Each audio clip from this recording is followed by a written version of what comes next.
बहुत पीड़ा, बहुत कष्ट है। ऐसा मनुष्य खोजना कठिन है जो ठीक से जी रहा हो। ऐसा मनुष्य भी खोजना कठिन है जो जीवन में आनंद का और धन्यता का अनुभव कर रहा हो। यदि हम अपने से पूछें या अपने पड़ोसी से पूछें तो ये ज्ञात करना कठिन होगा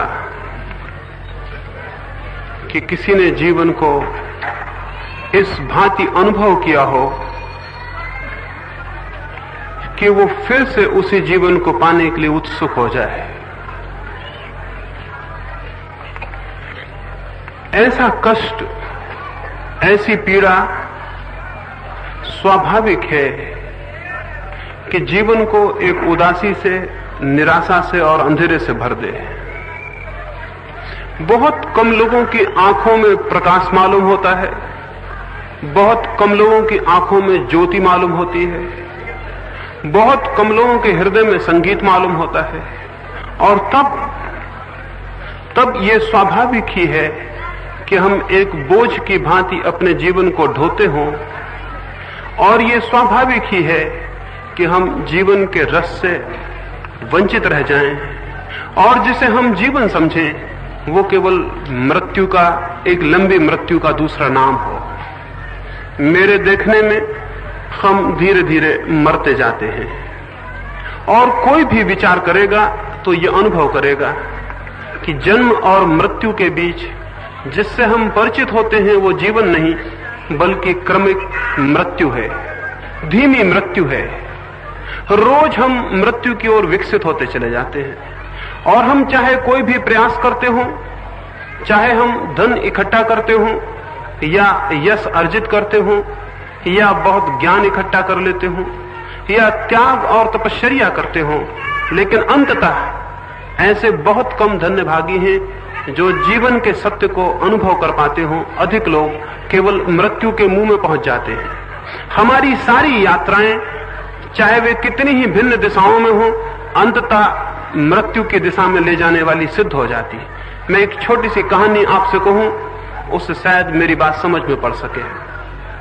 दमिश्क में एक बादशाह हुआ, बहुत बड़ा बादशाह था, बहुत संपत्ति थी, बहुत बड़ा साम्राज्य था। एक दिन सुबह ही उसने स्वप्न देखा भोर के समय कि मौत उसके सामने खड़ी है, और मौत ने उससे कहा कि आज सांझ को तुम ठीक जगह मुझे मिल जाना, मैं तुम्हें लेने आ रही हूं। मौत ने उस स्वप्न में उस बादशाह को कहा, आज ठीक जगह सांझ को मिल जाना, आ जाना ठीक जगह, मैं तुम्हें लेने आ रही हूं। नींद उसकी खुली, उसने नगर के विचारशील लोगों को बुलाया और पूछा कि ऐसा मैंने स्वप्न देखा है, क्या इसका अर्थ है? विचारकों ने कहा कि इसका अर्थ है कि आज सांझ आपकी मृत्यु आ जाएगी। राजा ने कहा फिर मैं क्या करूं?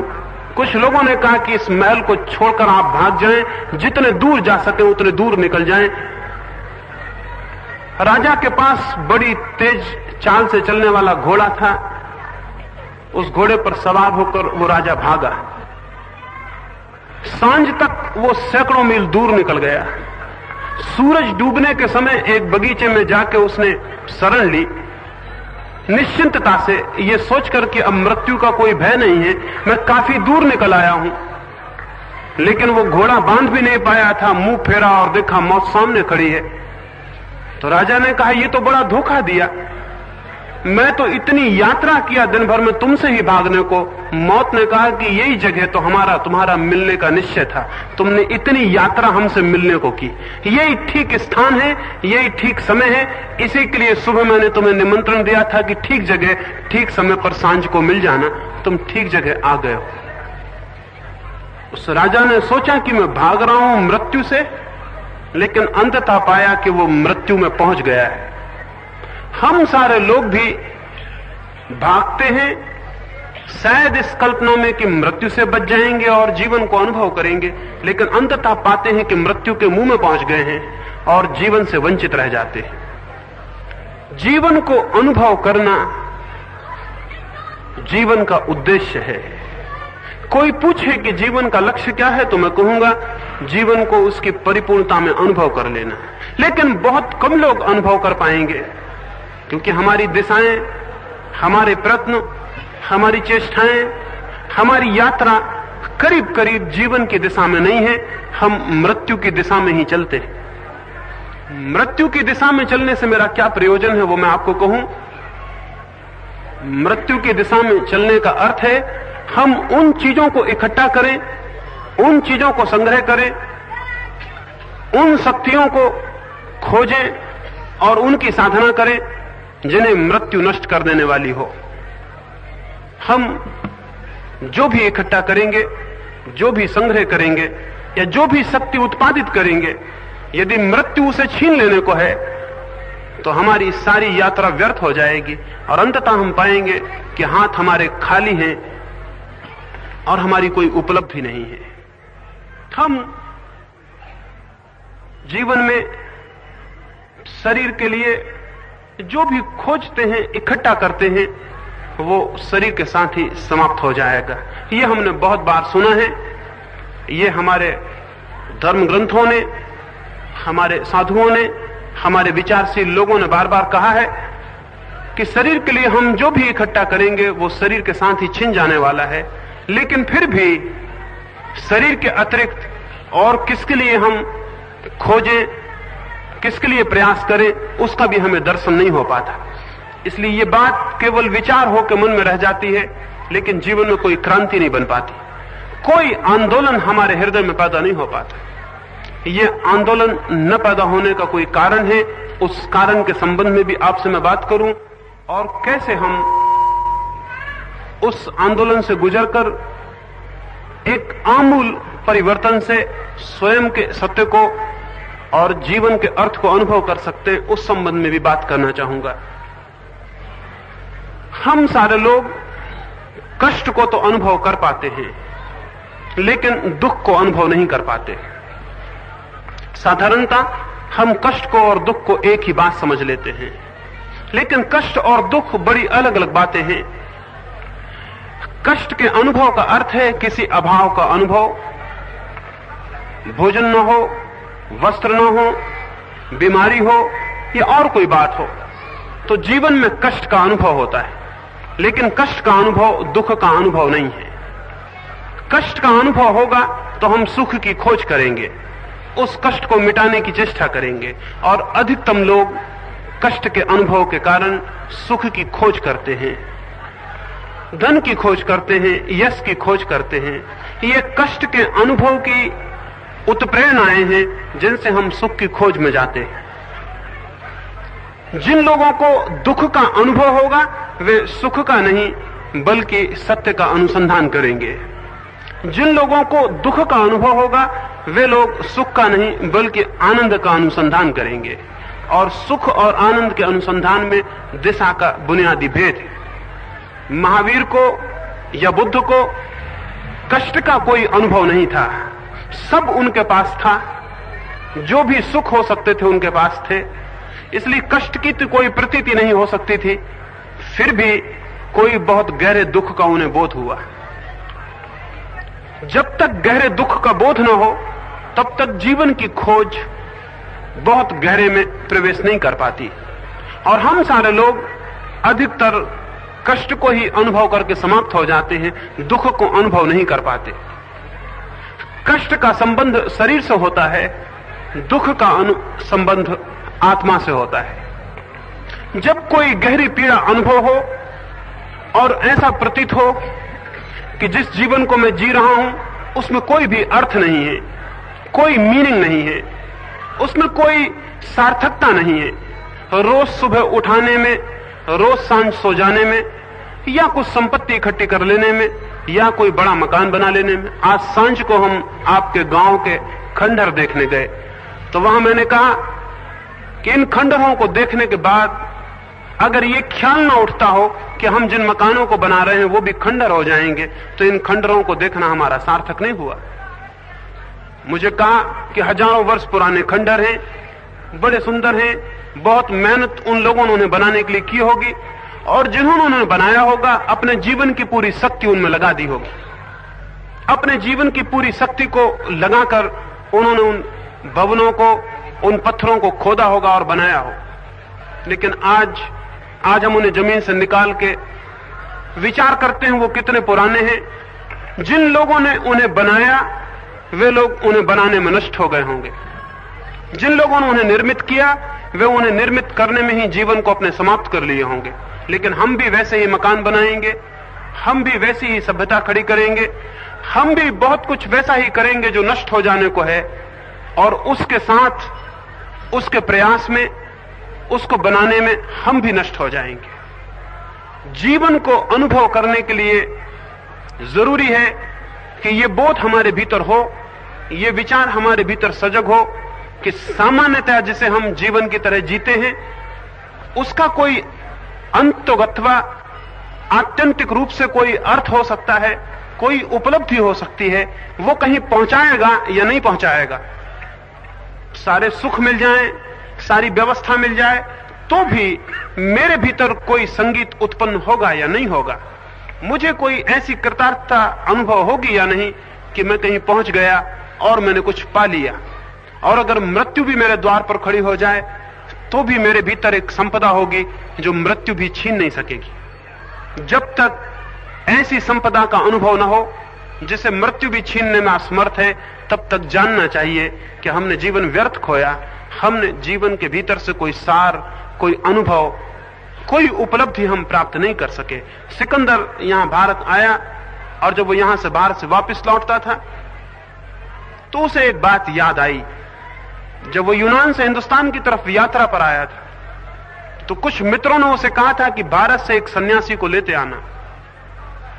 भारत से जाते समय बहुत सी संपत्ति लूट कर वो ले जा रहा था। उसने सोचा एक सन्यासी भी ले चले, यूनान में लोग देखना चाहेंगे और प्रसन्न होंगे देखकर। सन्यासी शायद पूरब के मुल्कों को छोड़ और कहीं होता नहीं है। तो सिकंदर ने आसपास अपने सिपाही भेजे और पूछवाया कि कोई सन्यासी हो तो मुझे खबर की जाए। गांव के बाहर 30 वर्षों से एक वृद्ध सन्यासी नदी के किनारे निवास करता था। लोगों ने कहा वहां एक सन्यासी है लेकिन उसे ले जाना कठिन। सिकंदर ने कहा जिस आदमी को कुछ भी कठिन ना रहा हो और जिसने कभी किसी चीज को असंभव न माना हो, उसके लिए एक फकीर को ले जाना कठिन है, ये कैसी बात है। उसने अपने सिपाही भेजे और उस सन्यासी से कहलवाया कि सिपाहियों के पीछे आ जाओ वरना ठीक नहीं होगा। सिपाहियों ने जाके सन्यासी को कहा कि महान सिकंदर की आज्ञा है कि आप हमारे साथ यूनान चलें। वो सन्यासी हंसने लगा और उसने कहा कि मैं जिस दिन सन्यासी हुआ उसी दिन मैंने अपने सिवाय और सबकी आज्ञाएं मानना बंद कर दिया। सिपाहियों ने कहा ये नंगी तलवारें देखते हैं, इसका एक ही परिणाम हो सकता है कि आपकी हत्या कर दी जाए। उस सन्यासी ने कहा अब मेरे पास ऐसा कुछ भी नहीं है जो हत्या से छीन सकेगा, और जो मेरे पास है उसे कोई मृत्यु मुझसे छीनने में असमर्थ है। तो तुम जाओ और सिकंदर को कहो कि अब तक तुम जिन पहाड़ों के सामने खड़े हुए होगे उनको पार किया जा सकता था, आज एक ऐसे आदमी के सामने खड़े हो जिसे मार के कुछ भी नहीं छीना जा सकता और जिसके मार के कोई संपत्ति जिसकी नुकसान नहीं पहुंचाई जा सकती, कोई ऐसी संपदा भी है जो तलवार से नष्ट नहीं होती। सिकंदर खुद उससे मिलने गया और उसने कहा कि ये बातचीत मत करो, ज्ञान की बातचीत का मेरे सामने कोई अर्थ नहीं है। हम तो एक ही तलवार की भाषा जानते हैं, या तो राजी हो जाओ या मरने को राजी हो जाओ। उस सन्यासी ने कहा बेहतर है कि आप अपनी तलवार उठा लें और जो आप करना चाहते हैं करें। जिस भांति आप देखेंगे कि आपने मुझे मारा उसी भांति मैं भी देखूंगा कि मुझे मारा गया। उस सन्यासी ने कहा जिस भांति आप देखेंगे कि शरीर से सिर अलग हो गया उसी भांति मैं भी देखूंगा कि शरीर से सिर अलग हो गया, क्योंकि मैं शरीर से पृथक और अलग हूं। सिकंदर अपनी तलवार को वापस रख लिया और लौट गया और बाद में उसने अपने मित्रों को कहा फकीरों को लाया जा सकता था, बहुत से लाए जा सकते थे, लेकिन जो सच में सन्यासी था उसे लाना कठिन था, क्योंकि उसे भय दिलाना कठिन था। जो मनुष्य भयभीत है जानना चाहिए उसे अभी जीवन का कोई पता नहीं चला, क्योंकि जिसे जीवन का पता चलेगा अनिवार्य रूपेण उसके भीतर भय विलीन हो जाएगा, वो अभय को, फियरलेसनेस को उपलब्ध होगा। जो आदमी भयभीत है उसने अभी केवल अपने शरीर को जाना है और शरीर की मृत्यु निश्चित है, इसलिए भीतर भय अनिवार्य है। जब तक हम ये अनुभव करेंगे कि हम शरीर हैं और ये अनुभव करेंगे कि शरीर की मृत्यु है, तब तक बहुत स्वाभाविक है कि भीतर एक भय 24 घंटे जाने अनजाने हमारे भीतर उपस्थित रहे। और वो भय यदि बना रहे तो उसके परिणाम में चिंता होगी, पीड़ा होगी, बेचैनी होगी, मानसिक तनाव होगा और किसी तरह की शांति और किसी तरह का संगीत संभव नहीं रह जाएगा। यही कारण है कि जमीन पर अरबों लोग हैं, लेकिन शांति को और संगीत को उपलब्ध लोग खोजने कठिन हो गए। उनके भीतर एक भय है, हम सारे लोगों के भीतर एक भय है। अगर हम भीतर झांकेंगे तो हमें ज्ञात होगा हम सब भयभीत हैं, सब कप रहे हैं। किरकेगार्ड ने एक किताब लिखी है और किताब का नाम रखा है ट्रेम्बलिंग। किताब का नाम रखा है कपना और घबराना। और उसने लिखा कि हर आदमी अगर अपने भीतर झांक के देखेगा तो कप रहा है और घबरा रहा है, और इसी वजह से हम अपने भीतर देखना पसंद भी नहीं करते। हम पसंद करते हैं बाहर उलझे रहें। कोई आदमी दुकान में उलझा रहे, कोई आदमी किसी और काम में उलझा रहे, कोई आदमी मंदिर में उलझा रहे, कोई आदमी धन कमाने में उलझा रहे, कोई आदमी यश कमाने में उलझा रहे, लेकिन हम बाहर उलझे रहें। कहीं भीतर के कपते हुए मनुष्य का, घबराई हुई चेतना का हमें पता ना चल जाए। इसलिए हम एकांत से भी डरते, अकेले में हम नहीं रहना चाहेंगे। अभी मैं एक जगह ठहरा, एक पहाड़ी पर, एक बिल्कुल अकेली जगह थी। मैंने उस गांव के लोगों से कहा कि कौन कौन इस पहाड़ी पर अकेले में ठहरने को राजी होगा। वो बोले अकेले हम नहीं ठहर सकते, 10-20 लोग यहां हो तो हम यहां ठहर सकते। मैंने उनसे पूछा अकेले में ठहरने में भय क्या है? अगर बहुत गहरे में देखें तो अकेले में होने में डर है, क्योंकि अकेले में अपना सामना हो जाएगा। हम अपने को देख लेंगे या अपने से कोई परिचय हो जाएगा। अपने से परिचित होने में हम डरते हैं, क्योंकि भीतर सिवाय कंपन और भय और चिंता और बेचैनी के कुछ भी नहीं है। भीतर एक रुग्ण मनुष्य है, भीतर एक बीमार चेतना है। उस बीमार चेतना से बचने के लिए हम बाहर भागे रहते हैं। जैसे कोई बीमार आदमी वस्त्रों में अपने शरीर को छिपा ले, जैसे कोई कोढ़ से भरा हुआ आदमी सुंदर वस्त्रों में अपने कोढ़ के धब्बों को छिपा ले और भूल जाए कि वो कोढ़ ही है, वैसी स्थिति हम सारे लोगों की है। हम सारे लोग भीतर भयभीत, अत्यंत चिंता से भरे हुए, अत्यंत कपते हुए, घबराए हुए लोग हैं। और इस घबराहट को, इस चिंता को बचाने के लिए बाहर की दुनिया में अपने को खोए रखने के कोई न कोई उपाय खोज लेते। ये स्थिति हमारे भीतर मृत्यु की जो सन्निकट संभावना है उसके कारण पैदा होती है। और हर आदमी जन्म के बाद बहुत गहरे में जानता है कि मरना होगा। रोज चारों तरफ मृत्यु घटित हो रही है, रोज सूखे हुए पत्ते कुम्हला के गिर रहे हैं, रोज सूखे हुए फूल अलग किए जा रहे हैं, और रोज सब परिवर्तित होता जा रहा है। जो भी जन्मता है वो मर जाता है। इसे हम जानते हैं, इसे हम रोज प्रत्यक्ष कर रहे हैं। हम भीतर इस सत्य से परिचित हैं भली भांति कि हमें मरना होगा।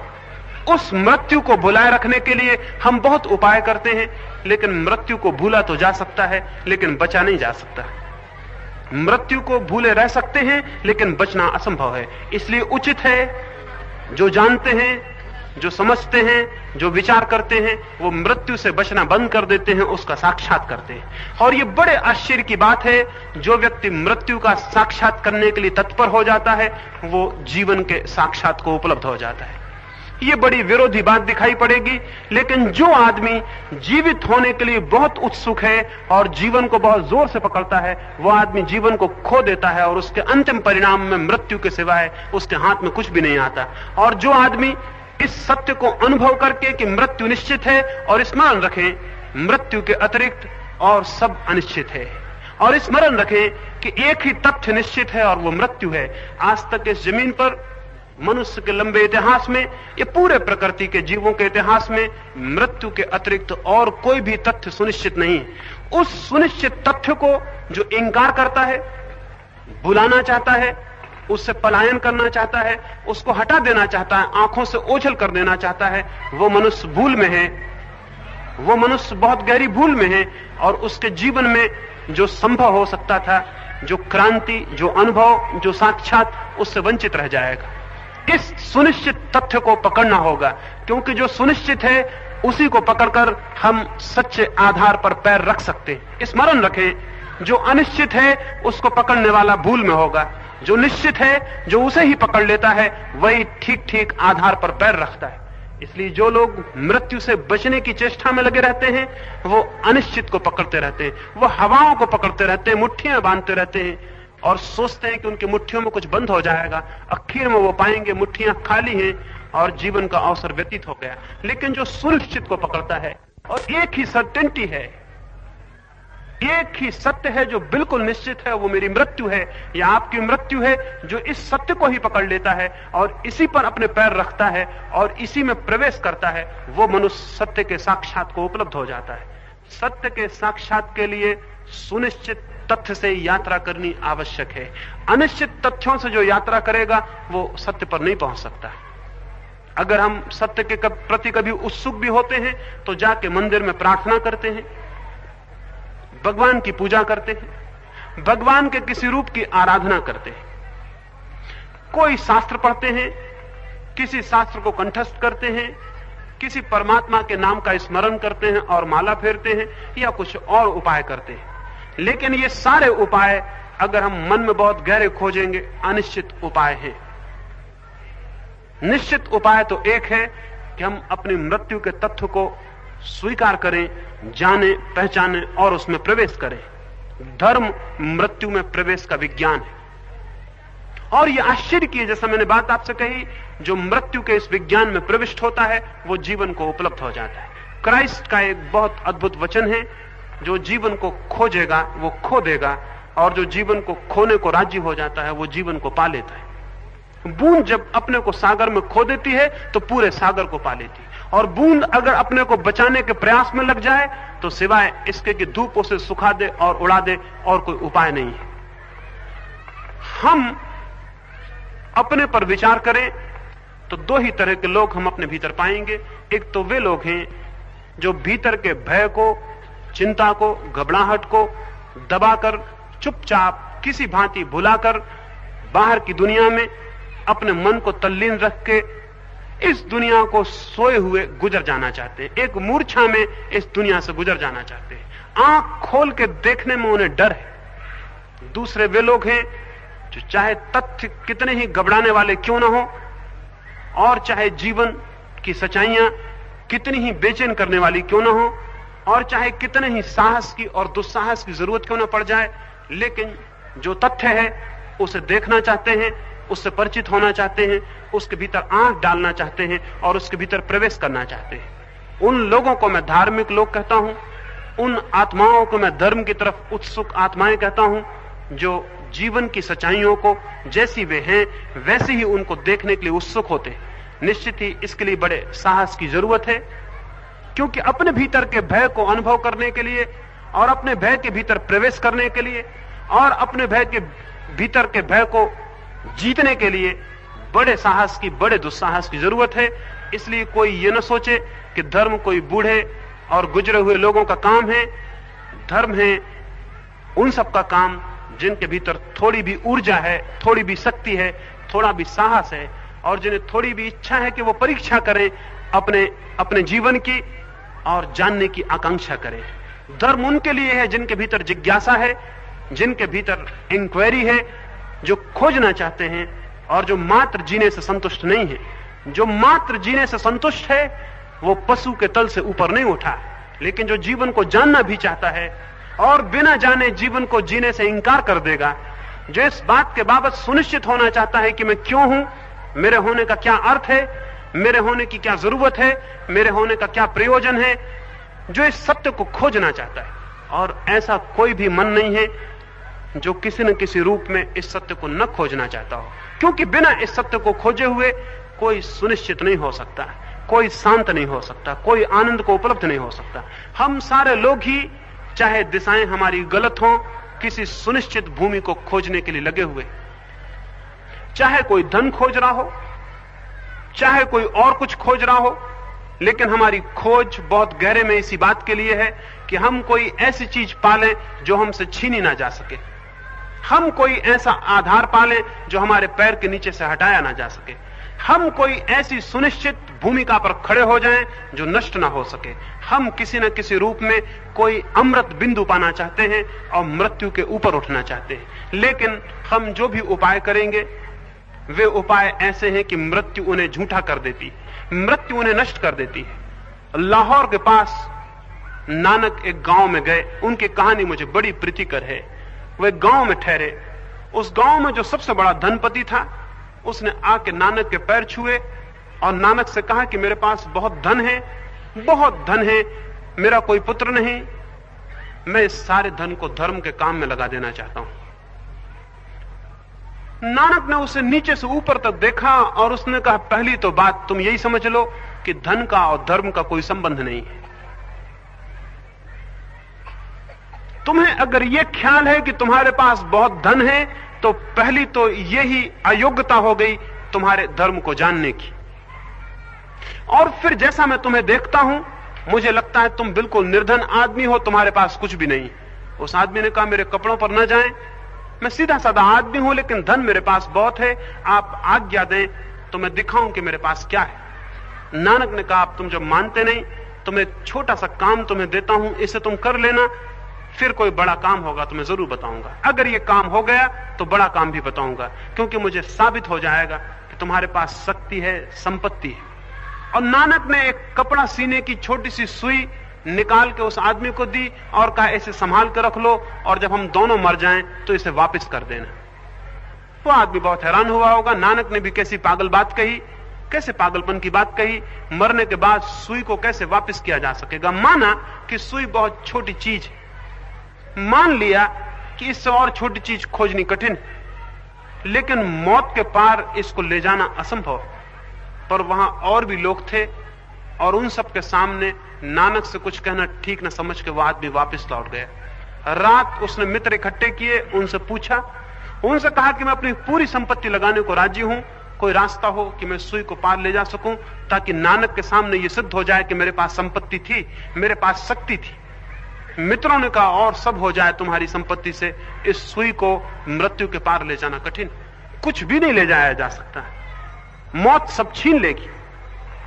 असल में मुट्ठी कैसे भी बांधी जाए, मुट्ठी इस पार रह जाएगी और मौत सब छीन लेगी। दूसरे दिन सुबह 4 बजे जबकि कोई भी नहीं था, नानक के पास जाके उस आदमी ने सुई वापस कर दी और कहा कि मुझे क्षमा करें, मेरी संपत्ति की यह सामर्थ्य नहीं। तो नानक ने कहा, फिर तुम्हारी संपत्ति किस मूल्य की है और क्या उसका अर्थ है? जिस चीज को मृत्यु छीन लेगी तुम उसी से मृत्यु से बचने की कोशिश में लगे हो तो भूल में हो। जिस चीज को मृत्यु छीन लेती है उसी से हम मृत्यु के विरोध में अगर किला बना रहे हो तो हम पागल हैं। और जो मृत्यु नष्ट कर देगी उसके ही द्वारा हम अपने भीतर सुनिश्चित होना चाहते